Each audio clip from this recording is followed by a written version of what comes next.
जिन्न, यह नाम मुस्लिम मज़हब में काफ़ी प्रचलित नाम है। मुस्लिम मज़हब में भूतों को जिन्न के नाम से जाना जाता है। इस मज़हब में ऐसा माना जाता है कि जिन्न दो तरह के होते हैं। एक तो वे जिन्न होते हैं जो दूसरों की मदद करते हैं। ऐसे जिन्न लोगों को खूब पैसा और ताकत देते हैं। कई बार तो यह सुनने को भी मिलता है कि उस व्यक्ति के साथ एक जिन्न रहता है जिसने उसे मालामाल कर दिया।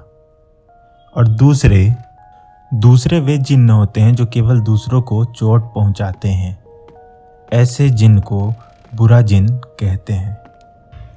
बुरे जिन्नों में भी कई तरह के होते हैं, लेकिन इनमें मुख्य 3 ही प्रकार होते हैं: मरीद जिन्न, शैतान और इफरित। मरीद जिन्न यह सबसे ताकतवर जिन्न होता है। यह खुद को इंसानों से ऊपर मानता है। इसके अंदर कई जादुई क्षमता होती है, जिस कारण से अगर यह आपके काबू में आ जाए तो आपकी सारी इच्छाएं पूरी कर सकता है। ये जिन्न हमारी दुनिया से अलग दुनिया में रहते हैं और वह भी कभी कभार हमारी पृथ्वी पर आते जाते रहते हैं। यह दिखने में काफ़ी भयानक और आकार में काफ़ी बड़े होते हैं। इन्हें एक आम इंसान देखकर शांति से नहीं रह सकता।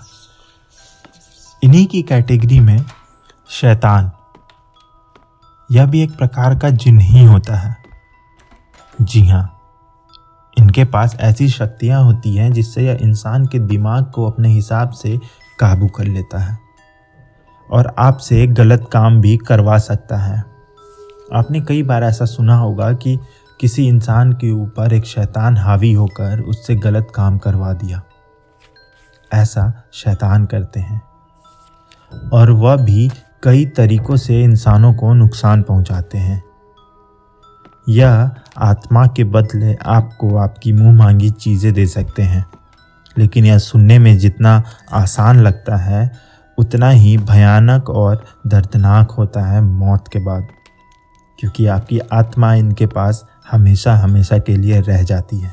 जिन्नों के प्रकार में तीसरा है इफरित। यह अपने आप में बहुत ही घिनौना और ताकतवर जिन्न होता है। इससे सभी लोग दूर भागते हैं। मैं ऐसा इसलिए कह रहा हूँ कि यह जब भी पृथ्वी पर आता है तो अपनी हवस के कारण किसी भी इंसान के साथ संबंध बनाता है। यह जिन्न किसी के काबू में नहीं रहता, क्योंकि यह जिसके भी काबू में रहता है उसके साथ भी अपना रूप बदलकर संबंध बनाता है, जिसके बाद अगर आप किसी और के साथ अगर संबंध बनाएं तो यह आपकी जान ले लेगा और वह इतना भयानक और दर्दनाक होगा कि शायद आप कभी ऐसा ना चाहें। वैसे भी कहा जाता है कि यह इंसानों का खून पीकर जिंदा रहते हैं, जिस कारण से इन्हें मारना बहुत ही मुश्किल होता है। इन्हें मारने के लिए आपको काला जादू का सहारा ही लेना पड़ता है, क्योंकि इन्हें तभी मारा जा सकता है जब आपके ऊपर किसी दैव का हाथ हो। ये जिन्न हमारे साथ ही रह रहे होते हैं, पर हम इन्हें कभी पहचान नहीं पाते, क्योंकि यह इंसानी रूप में होते हैं। कभी कभी किसी घटना में आपको कुछ अनयूजुअल होता दिखे तो हो सकता है कि वह इंसान जिन्न हो। दोस्तों, मैं आशा करता हूँ कि आपको यह जिन्न की जानकारी पसंद आई होगी और ऐसी ही और भी रियल घोस्ट स्टोरीज सुनने के लिए हमारे चैनल को सब्सक्राइब करें।